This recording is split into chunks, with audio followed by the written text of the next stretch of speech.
presentation. He's assistant dean. So it is very important that you're complementary with your co-leader. And Zubair and I, we know each other for 12 years, and we have been working together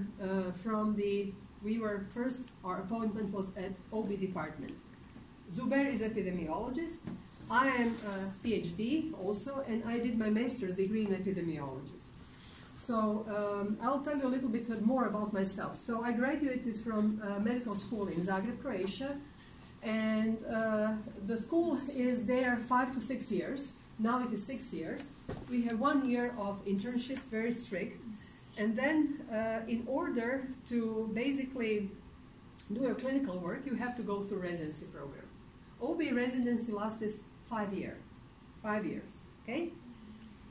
Once you graduate from residency program, in order to be enrolled in academic medicine, you have to go through the PhD program.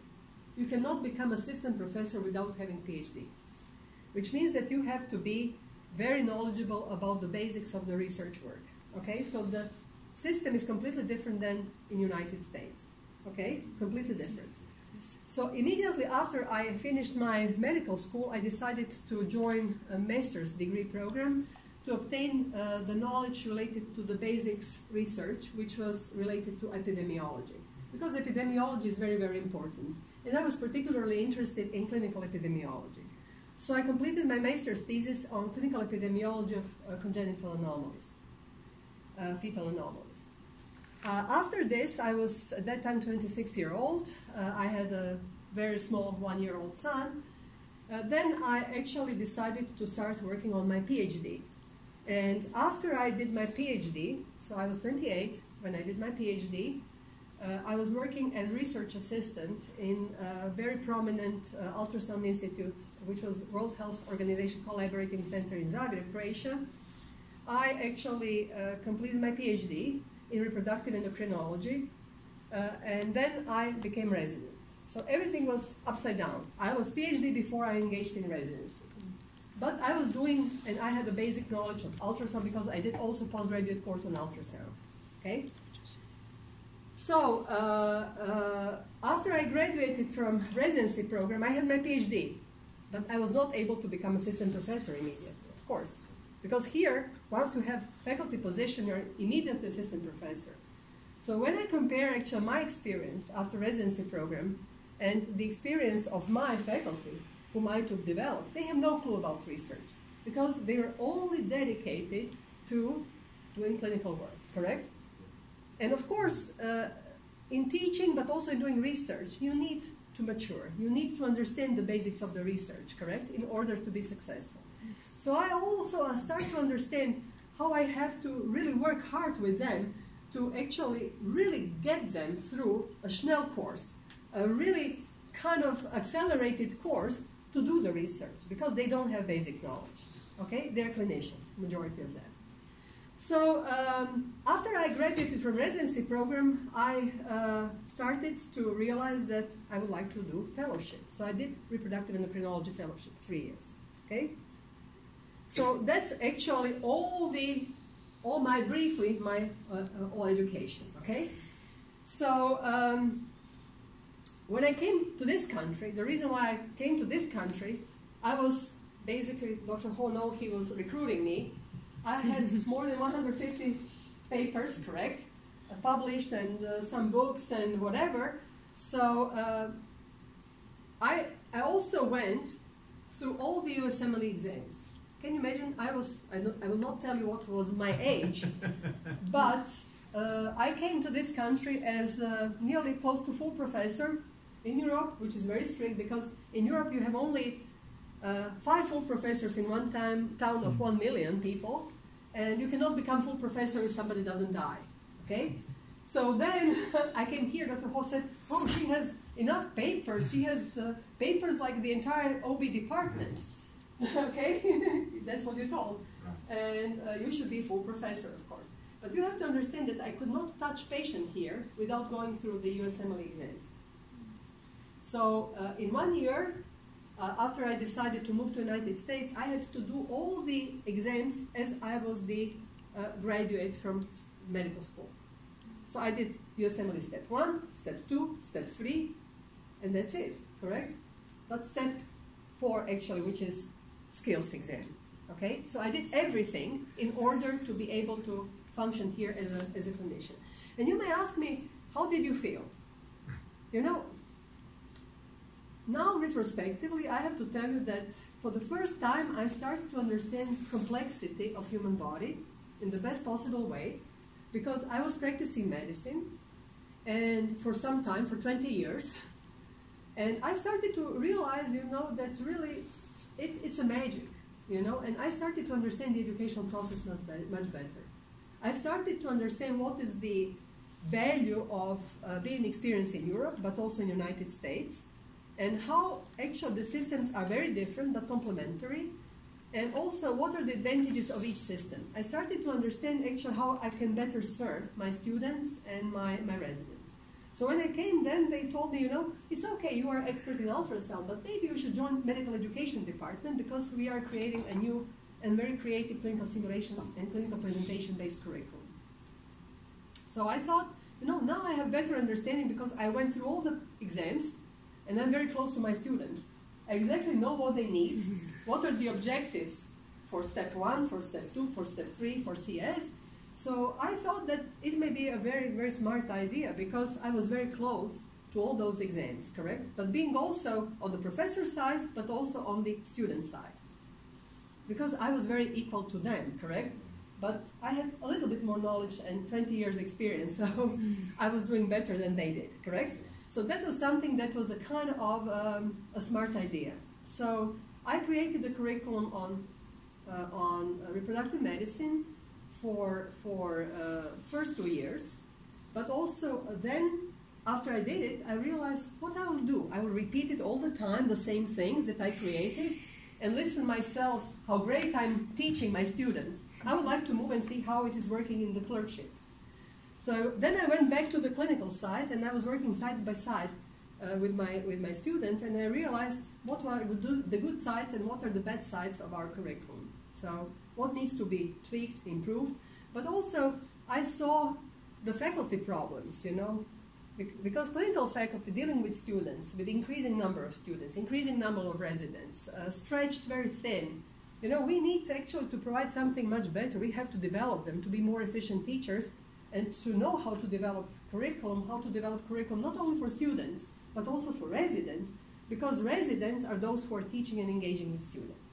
And then Dr. Hall told me, you know, now you saw everything. Now you saw the student side, the professor side, the faculty side, so you should be working with faculty development, okay? So, and that's how I ended as Associate Dean for Faculty Development. So you see my journey was kind of a very, very complex, but I have to tell you that after, I'll tell you, I have now more than 30 years of experience in academic medicine on both continents, and internationally I was very, very active. I think that I understand medical education. And I understand now what are the needs of faculty and what we are missing to address in medical school, in postgraduate education. And I think that now everything is on its place, and I think that I can now serve best the needs of the institution. Okay? And I think that sometimes you need many years to start to understand the process and the needs of your faculty. And it's very, very and it's getting more and more complicated. Okay, so the problem in your country, in my country, my home country, but also my country where I live and serve and I'm very dedicated to, is actually always cost, correct? There is never enough money for education and for healthcare. Independently how rich you are, you always miss money, okay? And that also transpires when we are talking about our office, you know? So you see that the office is not many people, but we are serving a lot of faculty. According to the most recent data, we have about 300 faculty in our institution, and all faculty actually are related in this or that way with faculty development. Either they are being served by us, or either they're engaged in our activities. So here you see 4 most important people, in addition to Zubair and me. These are actually our lead analysts. They are digging the data for us. They're working with faculty, they're providing them with the statistics, outcomes, and assessment for them. And also we have Connie, who is basically ruling the office. Dr. Ho knows that she is the engine of the office. Connie has been with our institution for more than 30 years. She knows everyone, she knows actually, she's a very, very important person. And Christina is trying to learn everything she can from Connie, because she's always afraid that Connie may retire sooner, so she would like to catch up, because she doesn't like to fall into the cracks. So that's how we are organized. So very small office, but we are doing many things. We are also working side by side faculty in providing more of the support for faculty, not only teaching them, but also working as partners. So the goals of faculty development is to enhance the academic skills of our faculty. We are focusing on those who are underrepresented. So these are Hispanics, these are female faculty, these are faculty that are diverse. Because we found that those faculty have more issues, okay? They have more issues because sometimes we, of course, like everyone to have the same opportunity. Sometimes we have language barriers. So if somebody has language barriers, we like to actually provide more support related to the language barrier. So if somebody needs assistance in English language, we're going to find the person who is going to work and mentor them to perfect their English skills, but also writing skills. We also support faculty in achieving their individual goals. That's why it is very important to meet with them. That's why it is very important to learn about them. And also, for those faculty who are going for tenure and promotion, I have to know what they are missing in their application. So that's why I want to learn from them. What are their achievements? So they provide me not only with a nice interview, but they give me their CV. They give me their CV, so I like to see what they have done so far, what are the projects that are currently going on, but also I would like to see the questionnaire outcome. I have created a 4-page questionnaire about actually everything that they have done and what they are interested in achieving in the next 1 year or 5 years. And that gives me the opportunity to actually see what are the gaps that they may have and how to best fill them in. Also, I would like to provide them with a guidance in their career, but also in their leadership development. Because everybody is a leader in this or that way. You may not be in leadership position in the institution to be a leader. You need to lead your nurse, you need to lead your secretary, you need to lead your patients, you have to educate them. So we also have to have this leadership development skills. And also, we would like always that all of our efforts are streamlined with the departmental needs, because they first have to serve their community, which is department, correct? And then also, of course, our institution. And I have to inform them that discreetly what is the mission and vision of our institution, so how to best fit in. Because if you like to be promoted and be tenured, you have to show how you contributed to the institution and to the community, okay? So that's actually my role, to give them feedback where they are and whether their expectations are realistic. Because sometimes, you know, self-assessment is not very, very realistic. Sometimes you may have better appearance of yourself in the mirror than it really is, correct? You may think better of yourself and better of your achievements. And I know actually, and I can compare them one-to-one and see what are the good sides of their achievements and what are the gaps that they need to fill in. So that's very, very important. Our faculty development, so you saw actually that there are only 6 of us. And basically the group of 4 report either to Dr. Mula or to me, and I report to Dr. Lang, who is the president of the institution, the dean of School of Medicine. So I was talking until now about the institutional faculty development. But we have also departmental faculty development. Because once those graduates from faculty development course go out, they go back to their department. And we have to continue developing them. Because they have developed their skills, but they have now to apply those skills in real practice. In addition to the faculty development course and departmental faculty development, we have institutional faculty mentoring program. So usually with the graduates from the faculty development, we go and do individual mentoring or group mentoring, depending on the types of the mentoring. We also like to support our faculty in writing. So we have writing interest group. We meet with our faculty on monthly basis and sometimes on weekly basis, depending on the stage of their project.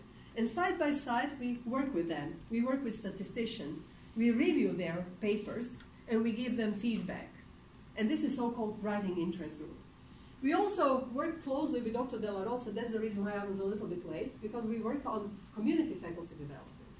We have about 600 faculty who are more or less active in teaching our students, our residents, but also in developing some of our faculty skills, because we do not have all the specialties that we need in our academic programs. So for example, we have a lack of reproductive endocrinologists. I am reproductive endocrinologist, but I'm more in administration.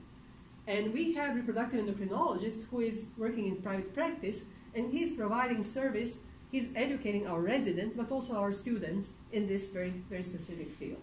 So we have to develop him, we have to have him understand the basics of our clinical presentation-based curriculum and what are our outcomes that we intend to achieve. And also we have continuous faculty development, because I found out that every year there is something new happening on AMC meetings. Like now, for example, we identified that we have some issues with communicating medical error. So with how to disclose the medical error. And I decided to organize simulation activity 1 hour, which took place last week. And basically we gave 1 ethics hour, because every year we need to add 1 ethics hour. And it was based as simulation activity, interprofessional, side by side with nurse, how we are going to actually communicate, and they have been recorded during their encounters. And what I found that some of our faculty, although they are teaching students in the 3rd year, they're teaching residents, but they were never in the position of a student interacting with standardized patients. So I found out that they didn't know what to expect, because they are evaluating them, but they were never in the role of student themselves. They're on the other side.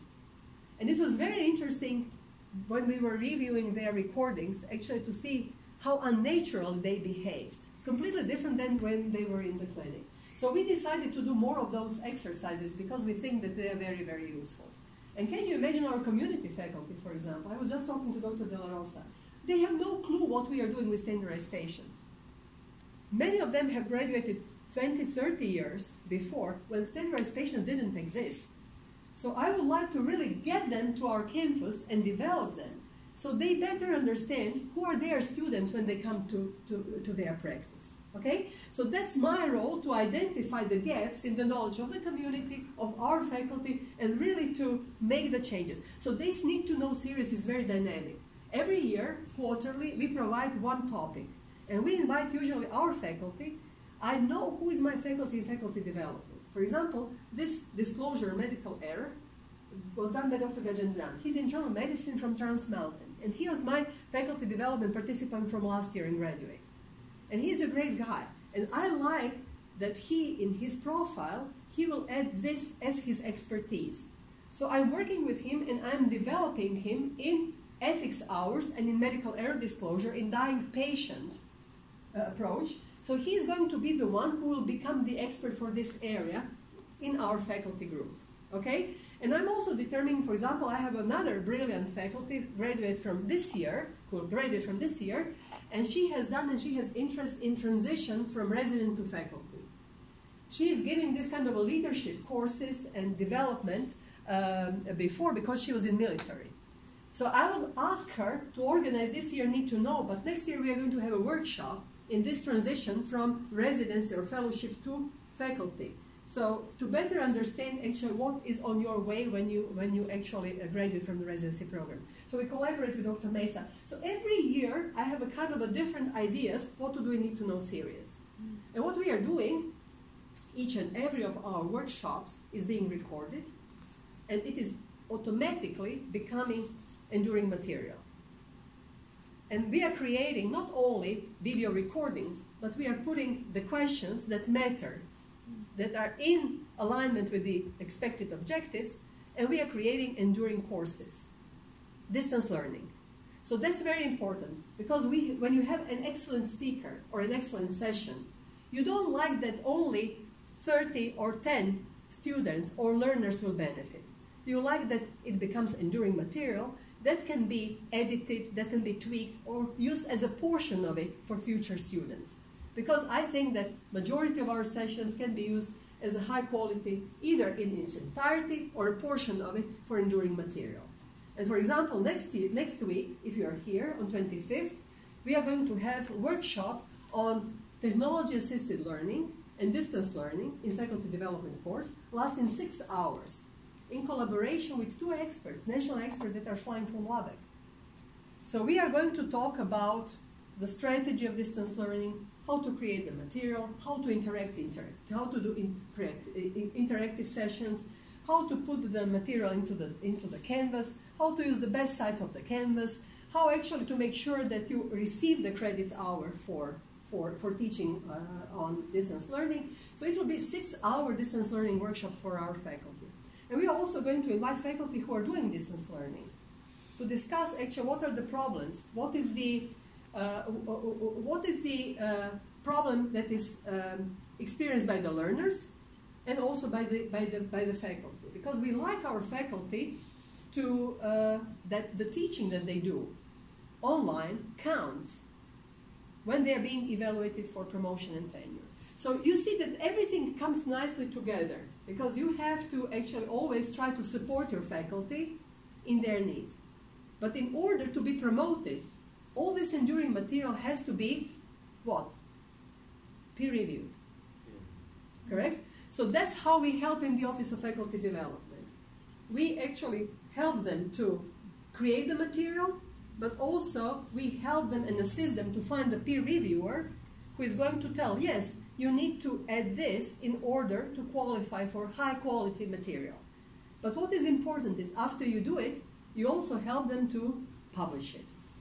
Okay? So that's why faculty development exists, to actually determine what is the need, to assess it, and also to help them to have it published, and to help them to understand how to put it in application, to explain what they have done, so it will count for their tenure and promotion. Okay? So I'm just being a little bit elaborate, but I just want to let you know why and what is important in faculty development. So this is a table that you don't even need to see all the details, but this is the number of faculty that have graduated from faculty development course since last year. So we have, until last year, we had 235 faculty. This year we have 21 faculty in faculty development course. So we are going to have more than 250 faculty graduating from faculty development course during the 17 years program. So this is how our faculty development course looks like. It consists of 4 modules. The first module is teaching. The second module is research. The third module is clinical skills for our community, for our clinical faculty, and leadership development is the last module. So you see the skeleton of faculty development. Altogether, we have 85 hours contact time. By the end of the teaching module, our faculty are obliged to give oral presentation, the same as Dr. Ho is doing with you. So, in addition to adult learning, how many hours are your sessions in faculty development? 2 hours, 3 hours, 4 hours, 1 hour? 4 hours. In the faculty development, at this moment, we in a model according to our faculty development program. So the program is 2 weeks, and that is almost like 8 hours per day, okay. And then for 4 times a year. Okay. So a total of 8 weeks, 4 times of the 2 weeks. Yeah.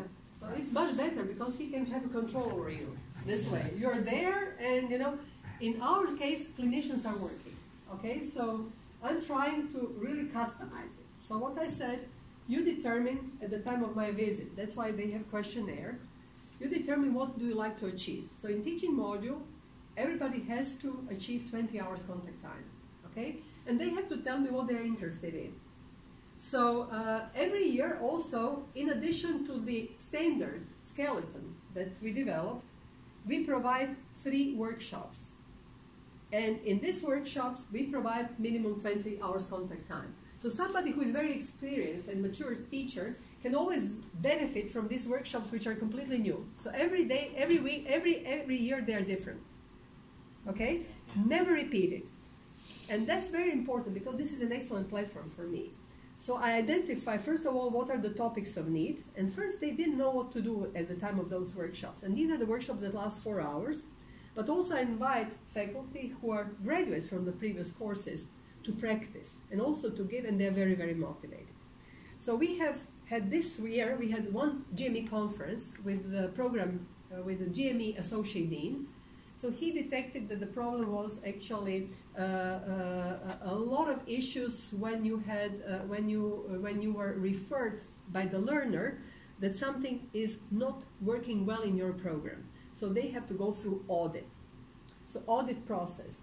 We were focusing on audit, how to behave, how to respond, how to address the audit issues. Next we had last week, and that's why Dr. De La Rosa came, we had strengthening community ties. Strengthening community ties was a 4-hour workshop where we were discussing about the needs of our faculty, community faculty.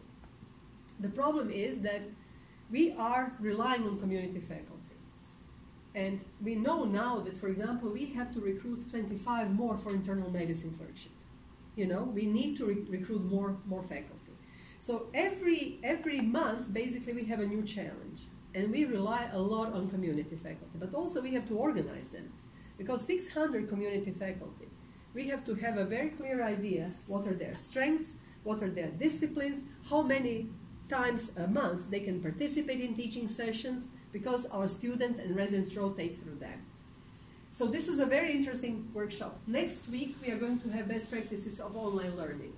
And our participants already had oral presentation, but some of them were not able to make it up for that particular week. So we still have this make-up of their oral presentations. In February, we are going to start with research. And in research, we are going to have turning clinical work to scholarship. This is a 4-hour workshop that is new this year. And we are going to showcase the medical educators that were successful in different clerkship, in different programs. So they're going to talk about the way actually they were successful in achieving scholarship in their discipline, or in their clerkship, or in their GME program. Then also we are going to have a workshop on how to succeed as med-ed scholar, and we are going to have 2 writing workshops lasting 4 hours. In these workshops, we are inviting our faculty who are our collaborators and affiliated faculty from UTEP, another university in town, and they're going to conduct a 4-hour workshops with our writing workshops with our faculty. Our faculty are encouraged to bring their manuscripts that are in process, so to obtain free consultation. We are going to have medical writers there available, so they can work with them. We are going to bring statisticians, and they're going to discuss how to create graphics, how to create tables for their research, for their manuscript. If somebody is the faculty from the graduate medical school or research department, they have to identify their project. And they have to show during the next 3 months a progress in their manuscript. So this will count for this faculty as faculty development, if they are not clinicians. So we serve different schools, correct? And if somebody is not clinician, they cannot participate in clinical skills.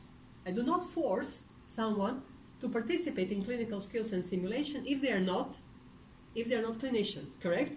Instead, they do, and they work on their research projects, okay? And we commit to this. In clinical skills, we give them 4 hours of orientation to clinical skills and simulation.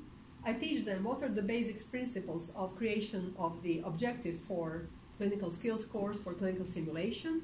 I give them a tour, and the tour is structured so they understand what are the equipment that are present here in the simulation center that will serve their needs in their specialty. Okay? So I like internal medicine to understand what is the available material and equipment for them to teach internal medicine, clerkship, graduate students. Also obstetrician, so it will be a targeted tour, correct? And then also I give them the chance to participate in the sessions that are proctored by the subspecialist or expert in the area in their discipline. So for example, I give them 20 opportunities to choose for different sessions. And the sessions are being proctored by experts. So if I'm obstetrician and gynecologist, I have a menu of 10 sessions that will actually be adequate for my practice, which is breast exam skill, which may be ultrasound skill, which may be how to perform pap smear, how to perform wet mount, how to do hysteroscopy, how to do laparoscopy. So I have all this equipment, and I give them the options to choose. Based on the interest, we are inviting proctors. And usually no more than 3 participants are allowed on this clinical simulation workshop. Okay? And this is the session, this is the actual module that lasts for two months. Because I had complaints that if I'm neurosurgeon, I don't like to do pap smear, correct? And they're not interested. So that's what means customization. Okay? They have to earn 10 hours in clinical simulation skills module. And then the last one is leadership module. And in leadership, and also in simulation module, we do have quality improvement patient safety workshop. So every year, we do 4-hour workshop on quality improvement, because we think that simulation can improve the quality of our interventions, the quality of our patient care, and this is also important for system integration in accreditation by SSH, correct? And what are the workshops that we do? We actually teach them how to perform root cause analysis, how to actually really assess the quality improvement needs in your department, in your area, and also how to address it, how to work with quality improvement office, and also how to track the patient safety. So now we have a very comprehensive patient safety workshop that we conducted in OB department. We are rearranging the electronic medical system records. So we are rearranging the way we are entering the information, and our lead analysts are working side by side with faculty to see what is the outcome now, how often, for example, we were able to screen for chromosomal anomalies before we made changes, and now when we made changes to the EMR system. And we had simulation session where we had interprofessional education for our nurses, for our actually assistants in the clinic, and with our physicians. And we determined actually what are the changes that we need to make into our electronic medical record system. And also we are going to now see whether the quality improvement will happen in another 1 year, 2 years, 3 years. Okay? So that's how we are trying, and this is a project that is assigned to one of our OB faculty. And they're going to report it. So it is very important, everything you do, you assign a faculty that is interested in doing the project, that will also serve them to publish something. And also to mentor them. So you always identify someone who can mentor them and who is also going to track the project. So that's why it is very important to be networking and to understand who is the specialist for what. Okay? So you see nicely how we actually really try to granulate everything that we do and help and support our faculty, but always according to their needs. Also in terms of leadership development, we are advising them on career in academic medicine, how to do faculty mentoring, how to do negotiation and conflict resolution, but also we also realize that as we rely on community faculty, we are here quite isolated. We live like in the ocean of the dust, correct? So in the ocean of sand, we are isolated, correct? And we don't have many faculty who are experts. So we have to really highly value the expertise, like Dr. Hall. I will not let him go if he likes to teach, okay? So that's very, very important. So here we have a very nice workshop by the end of this leadership session is recruiting and retaining retired faculty, okay? So if somebody has retired, I don't like to lose them. I like them that they are engaged, that they come back, they teach the students, they are very knowledgeable, correct? And we have to highly value this. So I don't like that these people just enjoy.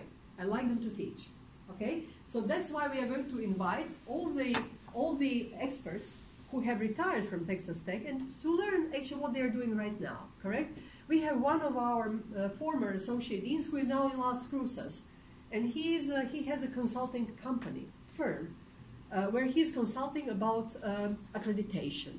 Dr. Ho is participating in global program. We have one renowned, very, very highly esteemed pediatrician. I would like him to be more involved with us, you know? So I like to use their knowledge, expertise, and wisdom to teach our faculty, okay? And that's what we are going to discuss, how they can better serve the institution once they are retired, okay? Do you have any questions? Newly thing that I will introduce this year is our faculty development participants have oral presentation here by the end of the teaching module. But I would like them to give oral presentation once they are completing their faculty development course. So I'll ask them to give oral presentation here, but not oral presentation about whatever. I would like them to present 5 slides. What did they like about faculty development course? What are the sessions that they didn't like? What they would like to see next? And what they can offer actually to our course by themselves.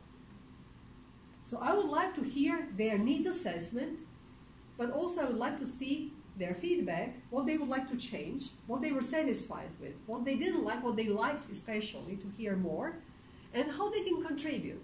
Because I don't like those people who always complain but do not provide solution, correct? So I would like them to be engaged, okay? So that's what I will ask them this year. Do you think it's smart? Okay? I think it is, okay? Because you cannot only complain, you have to give me the solution.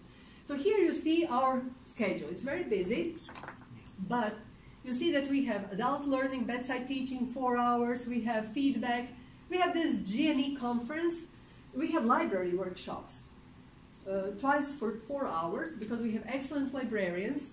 We also had oral presentations, and here are the workshops and the time when they took place.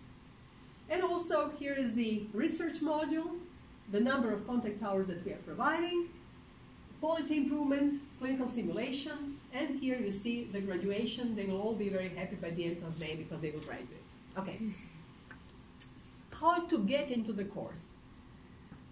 You always have to be nominated by the chair, because and if faculty would like to attend but did not get nomination by the chair, because it requires administrative time.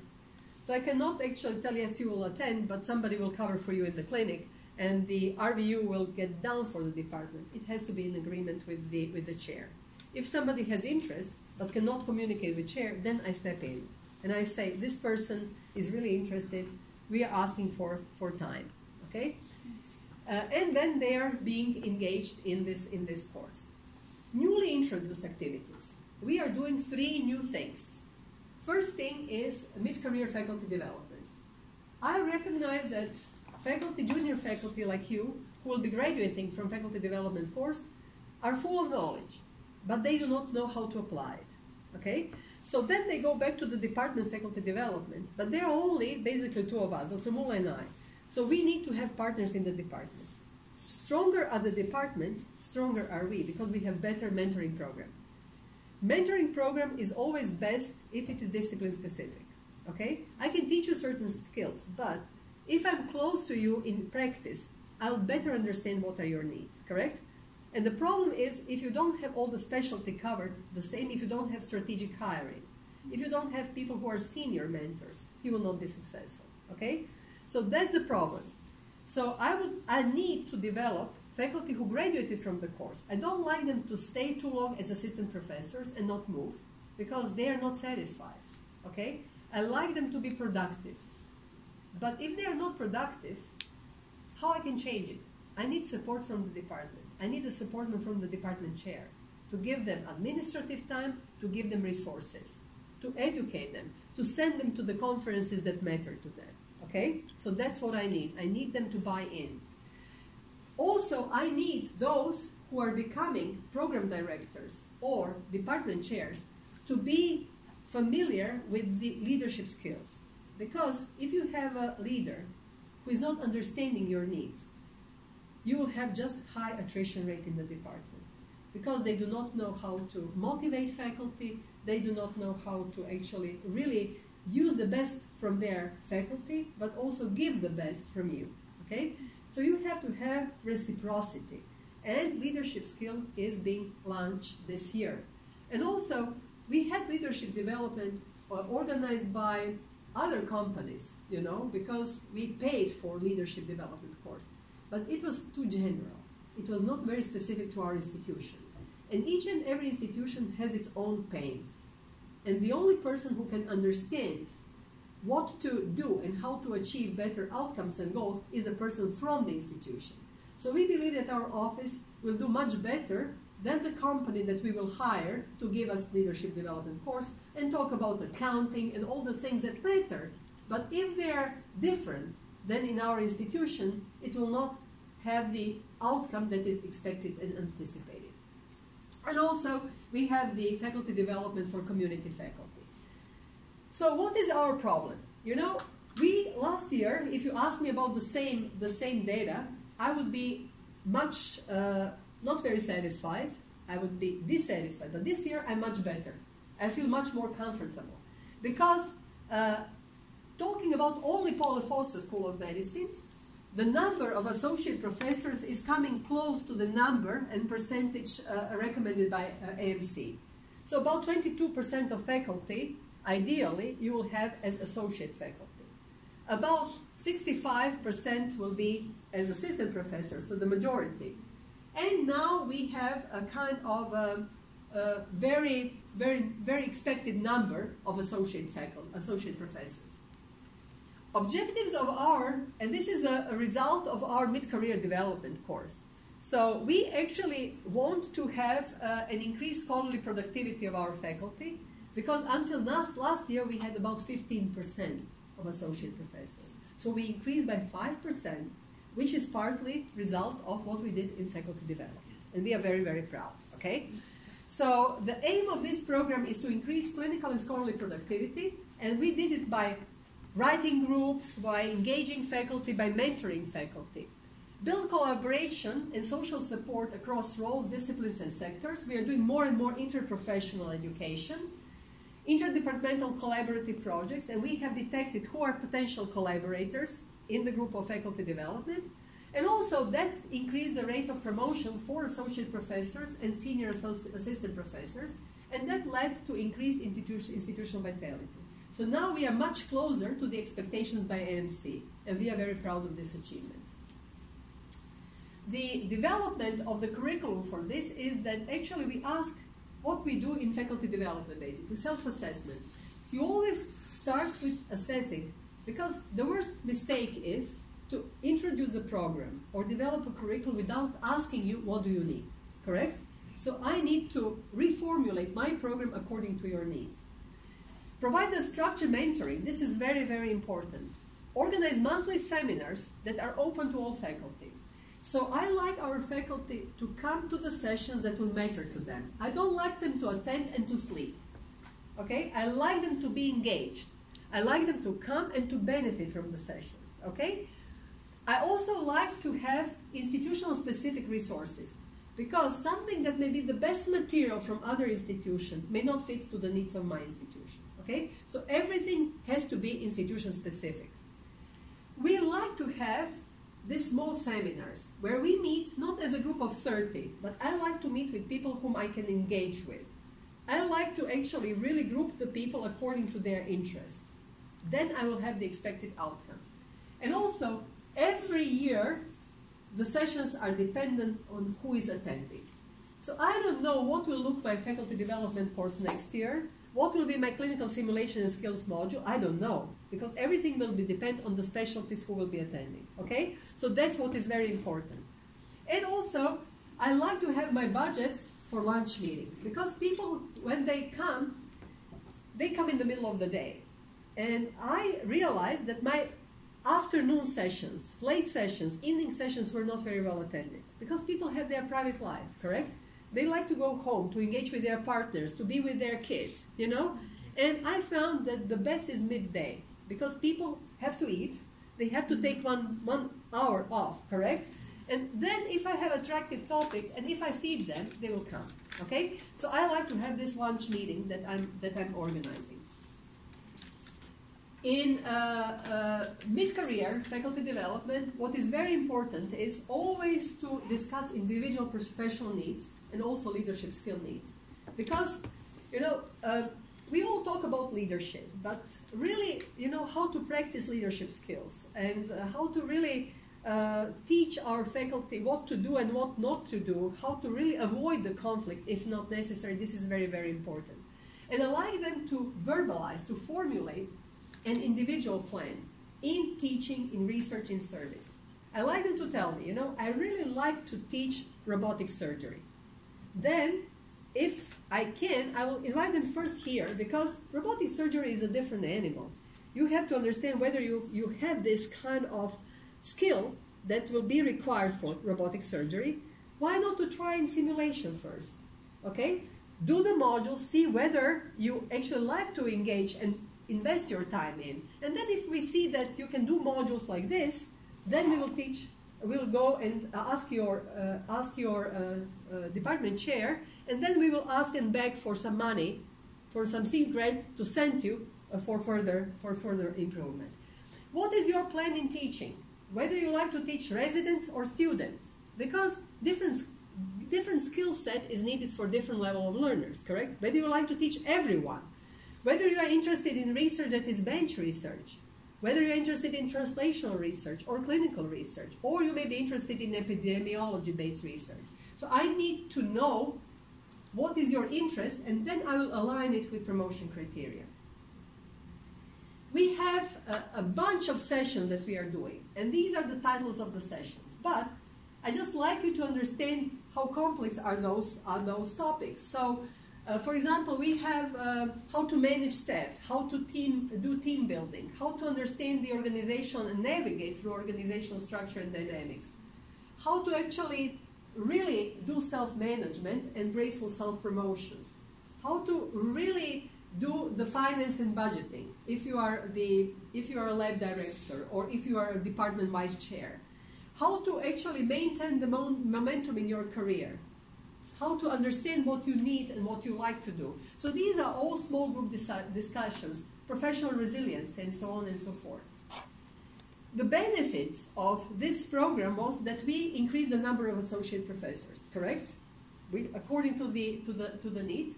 We also found that we have more motivated faculty candidates because they think that we care about them. They think that the institution cares because we developed this kind of a program.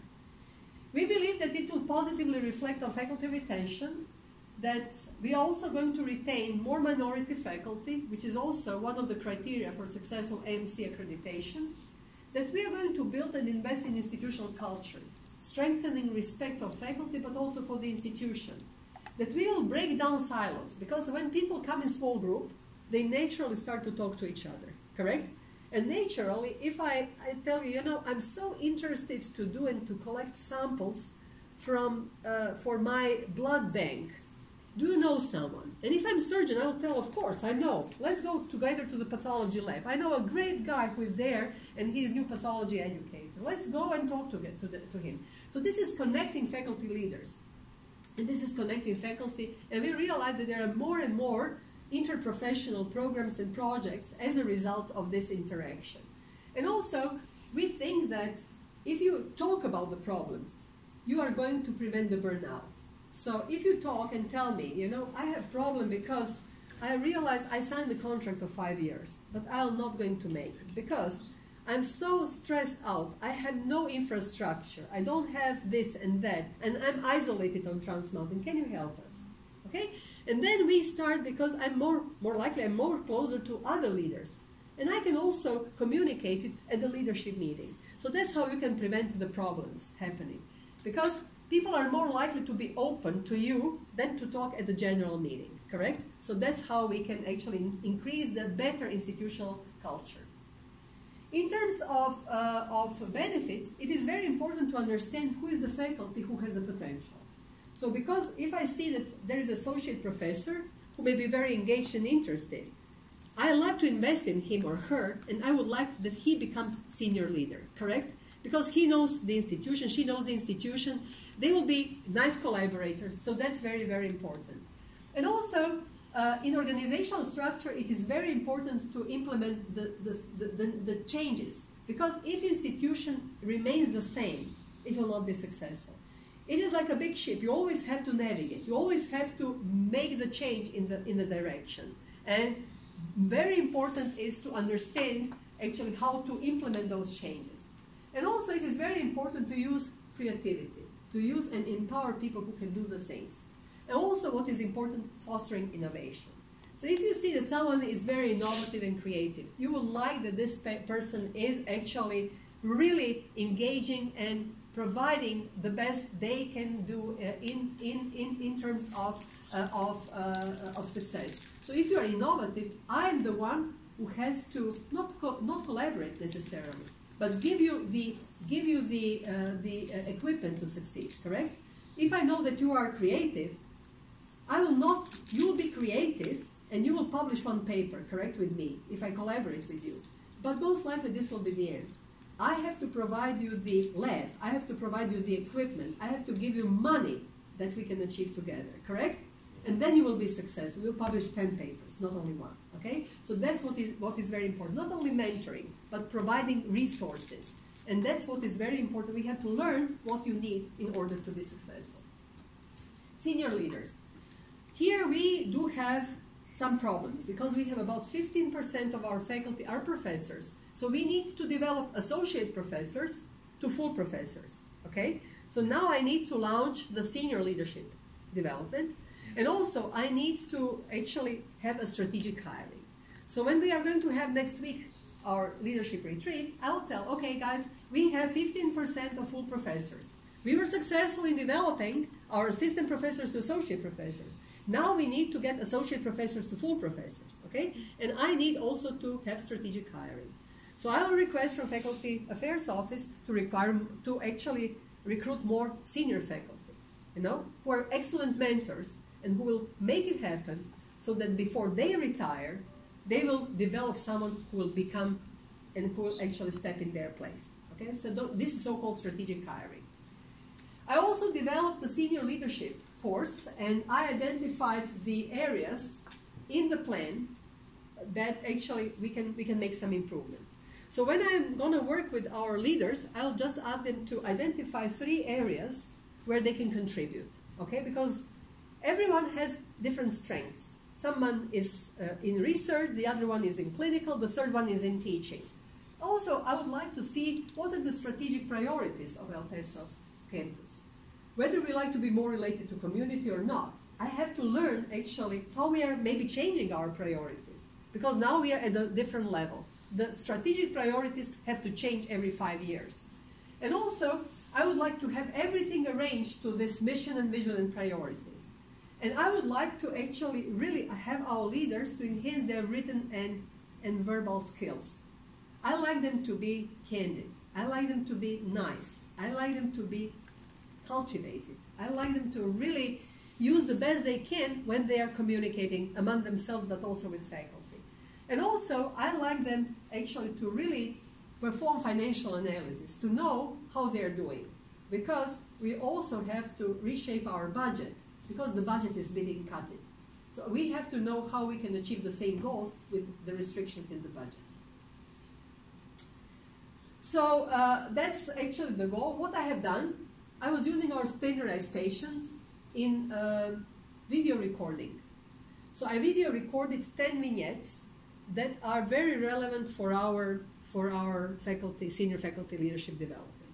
So basically these are the vignettes where our faculty are complaining to senior leaders about different things, about not having resources in research, about not having administrative time, about being unsuccessful at promotion and tenure. And these are the vignettes that actually we are assigning to each of the learning objectives. So we are proposing 6 workshops, 10 video vignettes that I already created, and actually how to engage and be a team leader. These are all different topics, and the vignettes are done. The vignettes last between 2 and 5 minutes, and they are very institution specific, because they do not talk about general things. They talk about the things that matter in this moment in our institution, to see how our leaders would approach each and every of those problems. Okay, so in terms of staff development, community development, this is another hot potato on our plate, because we have to develop community faculty, which is very, very difficult, because they have their practices, they have their priorities, they have no time, you know. It was a very, very silly thing. We had this workshop, and we had a very well-attended workshop, you know, thinking that it was 4 hours, and it was about 50 people, and there were 5 community faculty present. So we were satisfied because there were 5 of them, and they were very vocal about their needs. They told us, yeah, we are representing the interests of our community faculty. We tell you what we need. You know, we wanted to have more community faculty, but I was talking to my son. My son is international affairs. He's 30 years old, and he lives in Washington, D.C. So he was traveling to Europe, and he was in Germany with business-related trip, and he was telling me, oh, beautiful markets, Christmas markets. So I asked him, whom did you meet in this market? So he said, you know, I met wonderful people from Syria. I met 2 Italians. I met 3 people from Spain. I met 4 from Latin America. It was great. I interacted very nicely. I told him, you know, did you meet any German? No. They were all working. The same applies to community physicians, you know. Where are they? They are working. We are organizing workshops in the afternoon, in the morning, they are working. They have their clinic. They depend on their RVU, correct? So you have always to organize this event for community, either online, so they can actually view those sessions that you nicely prepare for them when they're having their sandwich, correct? Or when they're preparing and getting to work and eating their breakfast, or during Saturday and Sunday. Community physicians are not going to come midday. They're busy. They're kilometers away from your campus, correct? So that's very, very important. You have to listen your community what they need, correct? And we have to ask them. So we have to go to their clinics and find out how we can support their needs. But also what is important is community faculty don't like to waste time. They like to have one-stop stop. So when they ask for appointment, they like to enter the website, they like to enter their information, upload their documents, and have the outcome of their application in 2 weeks. They don't like to wait for 3-6 months. They don't like to send their grades from high school. They like the process to be smooth, to be fast, and to be accurate, correct? That's very important. We also have to understand what to create as a resource so they will know exactly the schedule of the students, the evaluation form that they have to fill in, what do they need to be promoted. Because if they're working hard with our university, they would like, potentially, not only to stay assistant professors until they retire. They like to become associate professors and full professors if they have scholarship. So we like to engage them in scholarship. We like them to be partners, not only to be faculty in the community, okay? Not only to serve our needs, but how we can help them to be successful in their profession and in their discipline. So we decided to open all our faculty development sessions are free of charge for our community faculty. They can come anytime. All our consultation services are free. If they need statistician, we will find them. If they like to work and collaborate with us, we are open for any collaboration. So that's the best how we provide them with library resources, with badge, with access to the library, with parking permit, with all these kind of things. So they feel that they are engaged. Also, what is very important is that we have to put everything in one repository. So it has to be a repository that will be online and that will serve their needs. So they will know exactly if the student has any problem or is feeling fatigue or has whom to contact. So where is the student clinic? Whom to address, whom to find. Everything has to be on one page. The thing is that we're also trying to create a handbook or a repository, online repository, with all the information from the dean and president, with all the actually objectives of each and every program of education, but also they have to know what are the titles and ranks that they're going to be engaged with the school. They have to know what are the benefits, because they have our email address, they have access to the medical library. We have to provide them with orientation. They have to know how our campus looks like. They have to know what are the training requirements here. They have to know also everything about our promotion, and they have to know what are their responsibilities, but also how to terminate the process. And everything has to be on one website. Talking about mentoring. Mentoring is something that is very, very hard to accomplish. Do you have mentoring program in your institution? official mentoring.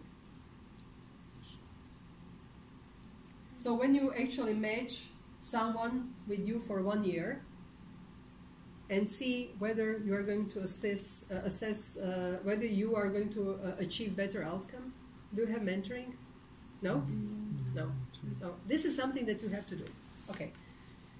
Mentoring is identification of faculty needs. So I talk to you. So what do you like to achieve in next 1 year? Do you like to publish something? Yes. What do you like to do? Yeah. What do you like to do? I'm in IDC Center, currently Winning Course Simulation Center. Mm-hmm. So the next year I want to publish research on SB about research on deliberate repetition for the medical student used to on the formative OSCE. Formative OSCE. Because we don't have the formative OSCE yet. Yeah. Mm-hmm. So we just start the formative OSCE for the Okay. medical student. So do you know someone other than Dr. Hall in your clinical faculty